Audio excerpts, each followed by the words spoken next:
uba wumva wakegukanira ikamba? Intego nimwe ni ukwegukana ikamba. Navuga ko igihe gitoya umaze muri irushanwa rya Miss Rwanda abantu baratunguye, abantu baragushigikira ku buryo bukomeye. Navuga ko umaze ku umustar mu gihe gitoya, siko bimeze? Yego. Ibyo bintu byakirute aho ugeze bagusaba ifoto, aho ugeze baraguhamagara bakagusuza rimwe rimwe utabazi, ibyo bintu byakirute? Mu by'ukuri ndabyishimira, yego ndabyishimira kandi mbifata nka motivation kuri njyewe. Nitwa Josiane Mwiseneza, nkaba ndi contestant nimero 30 muri irushanwa rya Miss Rwanda 2019.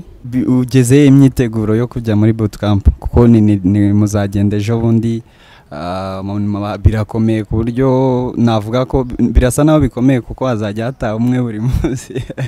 Ugeze witegura, tubwire muri make.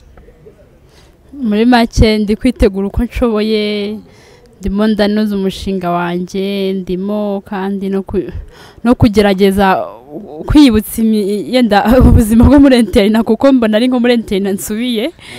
Rero wenda n'ibijyanye n'ama challenges zenda duhura nabyo.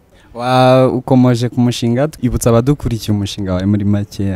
Uko umushinga wanjye umeze rero ni umushinga wo kurandura imirire mibi itera igwingira ry'abana cyane cyane mu bice by'icyaro. Abantu benshi bagenda bavuga ibitandukanye, uyu azaba Miss Rwanda, uyu muntu azaba Miss Popularity, nataba Miss ese wowe bira bintu bifata ute, biguhiziye imbaraga, uba wumva wakegukanira ikamba?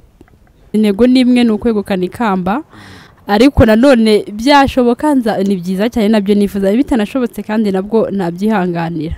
Wowe bazanasokera mu gihe Kigali inshuti zawe kandi mukagubwa neza. Aho n'ahandi mu Nako Cafe tugane hano mu gihe Kigali muri Tedemiri, aho tubafitiye